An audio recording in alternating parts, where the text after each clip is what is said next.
Hello everyone, welcome back to my channel. Welcome back to a brand new video.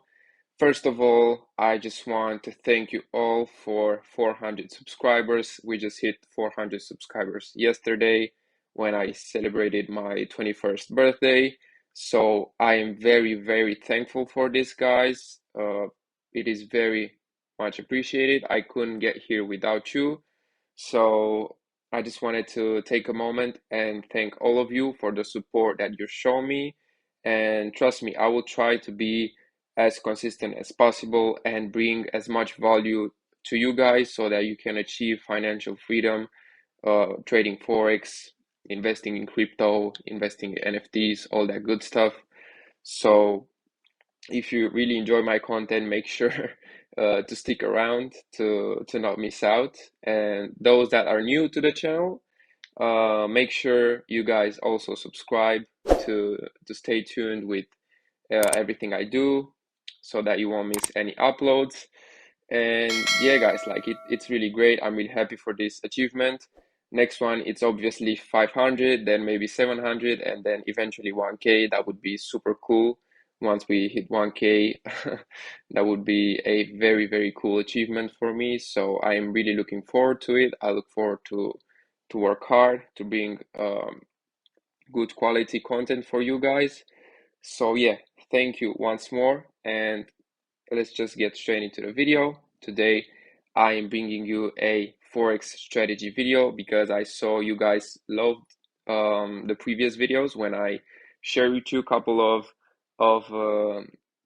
strategies I use and that I like using. I saw that a lot of you started using them as well and made some profits, which is really cool. Also, those that want to learn more about my strategies, the ones I use day by day, and also want to join my Signal group, make sure to DM me on Telegram. You will have my Telegram link down in the video description. And yeah, I will just get straight to the point. Today, I'm going to show you a Ichimoku Cloud trading strategy because I know that this indicator is very used. A lot of you guys have heard about this indicator. And I just wanted to show you a good, easy strategy you can use with this indicator. So first of all, you have to edit from the indicator section. You just type in Ichimoku and it will be this one right here, Ichimoku Cloud. Then you need to go in the settings, inputs, you leave them basic, default, and then you want to disable lagging span, leading span A, and leading span B. Okay, so this is what you want to disable. After that, you'll have it on the screen. And how I'd like to use it was pretty much just look at it on the H4. That's how I like to use it and see a clear trend. By a clear trend, I just wanted this to happen. So I just wanted for a uptrend, I wanted the green line to cross the red line and then the candles to cross the red Ichimoku for then the green Ichimoku to appear. That's what I wanted for uptrend, and for a downtrend, the exact opposite. So for this video, I'm going to show you a downtrend example. So here we can see that the red line crossed the green line. The candles pierce through the Ichimoku as well. First, they try to pierce here, but you can see that we don't have any candle closures below.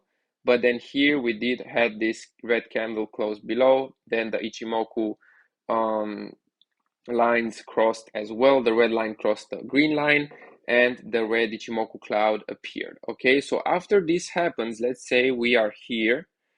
I want to have another lower low so that I can confirm that we are in a downtrend now.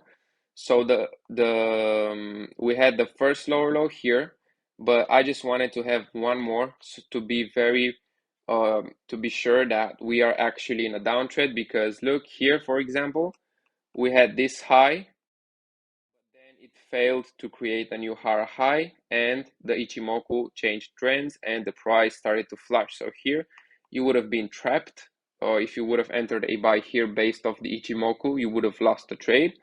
So what I would wait for is I would wait for a lower low to get formed, and as you can see, it got formed right here.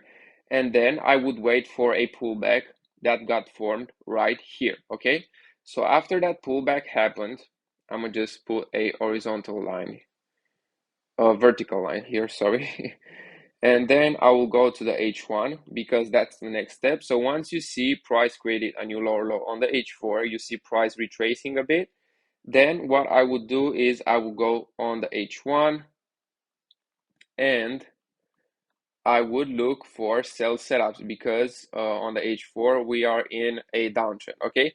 So on the H1, what I would do, I would just disable the Ichimoku because I don't want to have any noise, okay?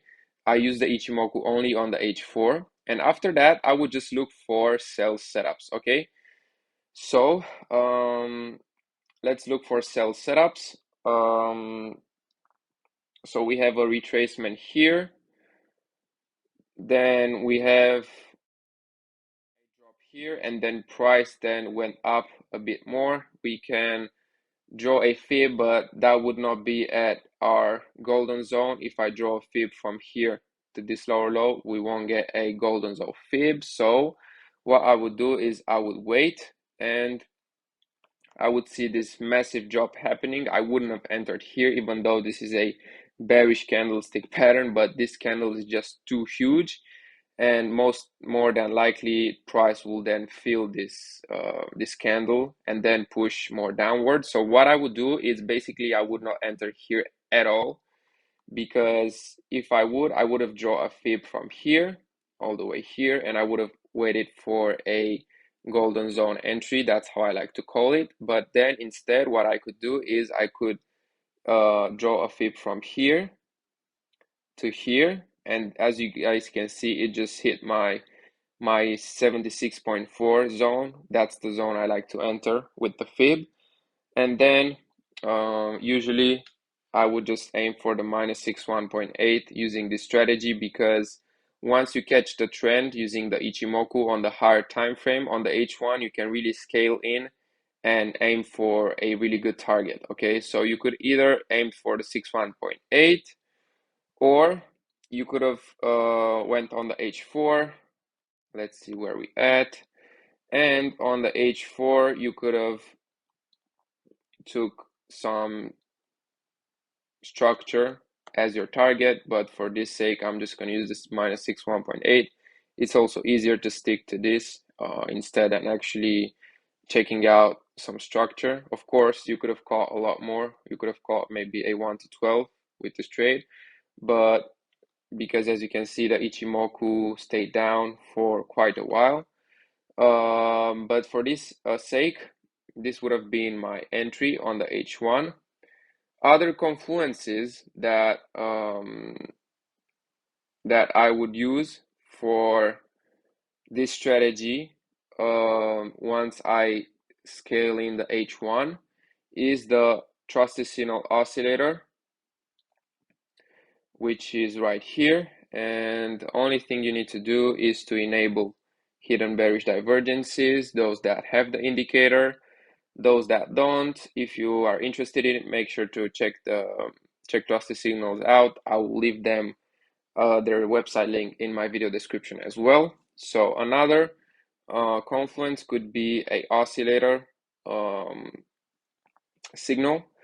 But right here on our entry here, we didn't really have any oscillator signals. Of course, we had this hidden bearish divergence here.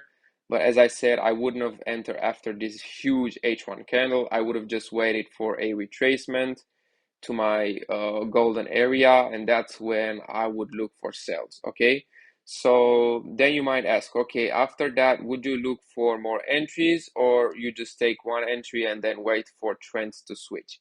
So usually I would still stay on the H1, okay, until I would see structure get broken on the H1, okay? So here, if I'm being honest, I would not enter at all because price is just aggressively going to the downside, and I didn't really got any pullbacks where I could have entered. So to be honest, apart from this entry right here, I wouldn't have got into sales at all, even though price dropped very aggressively. It didn't make any retracement, so there was just no setup for me to play with. And when I would get out of my sell bias is when this will happen. Okay, so lower low, lower high, a new lower low gets created, the lower high gets broken, then we create a higher low, higher high, and higher low, and then higher high. So when the second higher high would get created, then that would be my signal for me to be like, okay, we just switched trends. Now I would just wait for the H4 to see what price does. If it goes bullish, I will wait for the second higher high to get formed on the H4 using the Ichimoku, and then go on the H1 to look for buy setups. If it goes bearish again, I would wait again for price to go under the Ichimoku on the H4, form two lower lows, and after that I will go on the H1 and look for sells. Okay, so here, right here, I would got out of my sell bias. Why? Recap so you guys can fully understand. Why I would get out is because, as you can see, the oscillator is showing us bullish hidden divergences, which also can bring another confluence to us to understand that price now wants to push higher instead of lower. So let me show you once more. Here we created a lower low, then we created a one moment. Okay, sorry. So here we created a lower low, then we created a lower high, then another lower low. Then we got a break of structure right here. The lower high got broken. We created a higher high, then we created a higher low, and then we created a new higher high here, which was the second higher high. And when this happened, I would be like, okay, now we are having some bullish bias. Let me just go back to the H4 and wait for new setups. Okay, wait for new trends to happen, because this is ultimately a trend strategy. And right now we don't really have a trend. Why? Because we created a higher high here on the H4, as you guys can see. Higher higher high, higher low, higher high. I mean, this could have been eventually a lower high initially, and people would thought that from here price would create another lower low, but we were on the H1 and we saw here that price is starting to become bullish. So this was really a higher low that created a higher high. And now for me to confirm this trend and start being bullish again, I would have waited for this higher high to get broken, the green line to cross the red line, and also the Ichimoku cloud to be green. But do we have this? No. So therefore, right now we don't really have any trends on Euro USD, for example, and you just have to wait. Okay, this is a waiting game ultimately, but this is literally how the strategy works. You can do this on any pair. I just used Euro USD for just as an example for the video, but this strategy works on every currency pair. You can use it on gold, you can use it on indices, but to be honest with you, I would recommend to stick to currencies at first and just pick a couple of pairs, like 2-3 pairs at first, and then if it's easier for you, then you can start trying it with more pairs. Okay, so this is pretty much the strategy, guys. If you have any questions, make sure to drop them in my comment section. I will make sure to answer them all. Also, if you have any videos ideas, make sure to drop them down below. I will for sure check them out. If you enjoyed the video, guys, make sure you're subscribed to not miss out on any future uploads. Thank you again for for the support. We just hit 400 subs. I am very, very happy about it. And yeah, this was pretty much it for today's video. Also, those that, of course, want to join my Signal group or want to learn more about my strategies, make sure to DM me on Telegram. Those that want to check out Trusted Signals, I also have their website link down in my video description. And this is pretty much it for today. I will see you guys in the next episode. Goodbye.